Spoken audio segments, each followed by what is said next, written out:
find some Furries at Target. Hi, this is Austin's Animals, and welcome to the Target Furry Adventure. I thought I'd just kind of take you through a toy run here at Target and see what furry things we can find. First up, here's some really expensive amiibo, like $25 for one figure. I used to collect amiibo, but I don't remember them being that expensive. My goodness. Here's some fun Animal Crossing plush. We've got KK Slider and then the owl. And here's some of these, anyone seen these like Target and Walmart? These weird like loot boxes full of, honestly, junk. Like cheap video game junk. And here's some fun Animal Crossing plush. I used to have a bunch of these, but they just, they really got expensive, so I kind of sold that collection. Okay, now here's something every furry has to have, right?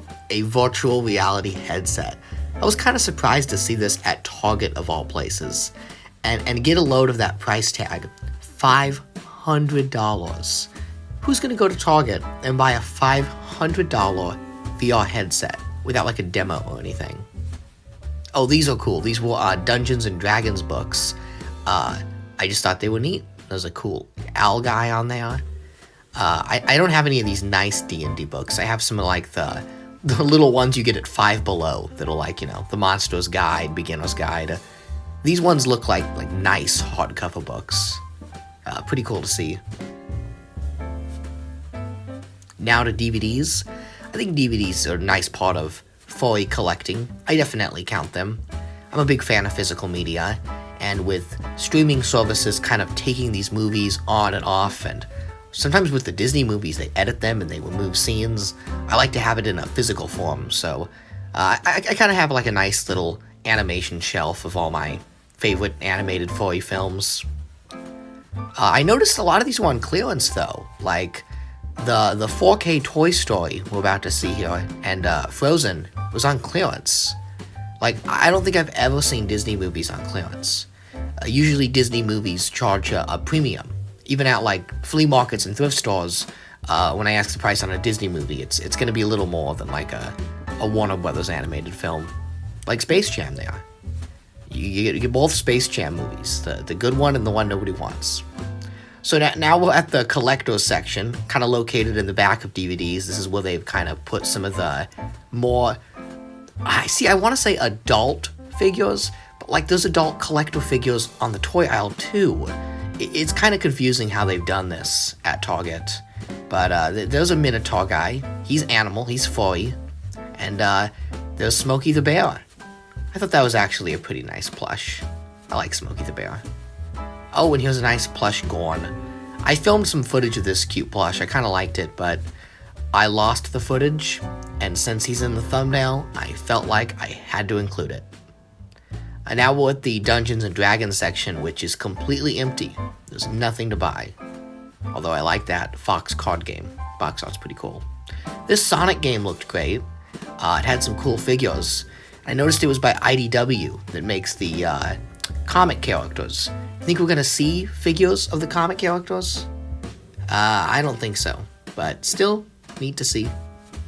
These are little Woodsies, kind of the Target version of Calico Critters and Sylvanian families. They're fun, they're good. I have quite a few of them. Some of the accessories are quite nice and good for action figure displays. But the house is not great. It's too big. A fully stocked Star Wars aisle. Can't think of the last time I've seen this. Back in like 2007 and 8, Star Wars used to be the whole figure aisle, but now it's kind of reduced to this little section. An Ewok. Always love seeing Ewoks. I did pick up that plush. It's pretty cute, even though, canonically, baby Ewoks don't have hoods. When an Ewok gets a hood, that's like when that Ewok achieves manhood. You would know this if you watched the Ewok cartoon. That great Ewok cartoon George Lucas did. What else we got here? Some Micro Machines. It's great to see Micro Machines back. Those were always fun toys, and I had a whole bunch of them. Again, they were great Ewoks. They did like a set with all Ewoks. Oh, that one there I put up on the screen. That was the Solar Sailor from the Clone Wars animated series. I thought that was cool because it's kind of aimed at my generation. Definitely a very 2000s ship design. Plus, you don't see a lot of merchandise of the original Clone Wars cartoon. Not the CGI one that's kind of going on still. We're still making, like, you know, Rebels and Resistance and all that. No, the original 2D animated one. The Sonic section is just completely empty. And I did see that, like, Jack Pacific recently said that Sonic was, like, the best-selling toy action figure boys brand. And I believe it. I really do. Because you can't find these Sonic figures anywhere.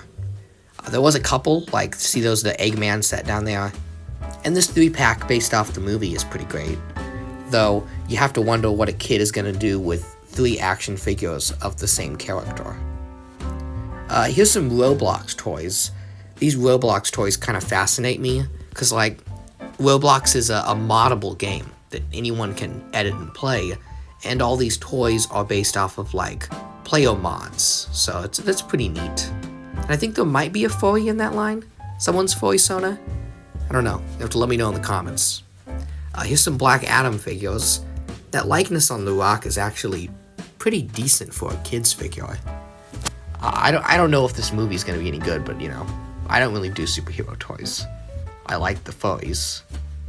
Okay, target number 2. This is our second target. This was kind of like a super target, big target. Just to show you here, like, the store was huge. So I thought they'd have a better figure selection, but not really the case.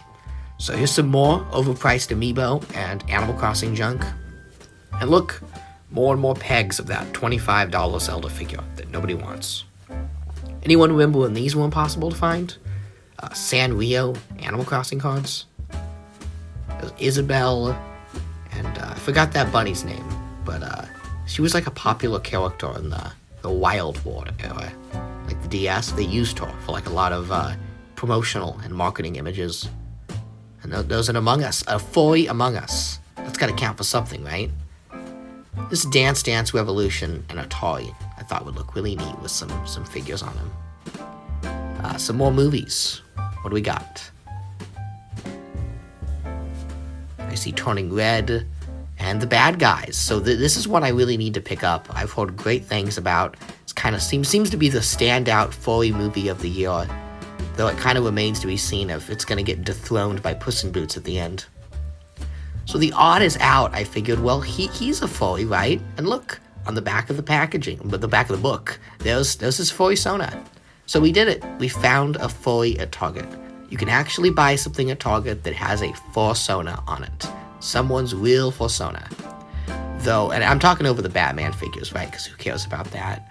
But I looked through that odd is out book, and there wasn't a reference anywhere in the book of furries or his furry Sona, even though it's pictured on the back. I don't know if that's like, because maybe it's a kid's book, and they don't want like a kid's book mentioning furries. I don't know. But still, he's on the back. Oh, and finally, here's a wolf. There we go. Not sure who that is, but neat. And here's the sad corpse of Stan Lee being dragged and mutilated into a car. Who is signing for this stuff? And finally, to close things out, Target Monopoly. If you were the CEO of Target, would you want your store with the big word Monopoly above it? Oh well. After such an amazing adventure, found so much great stuff. I can't wait to show you how much I bought you. I got quite a haul, you know. My favorite thing I found was the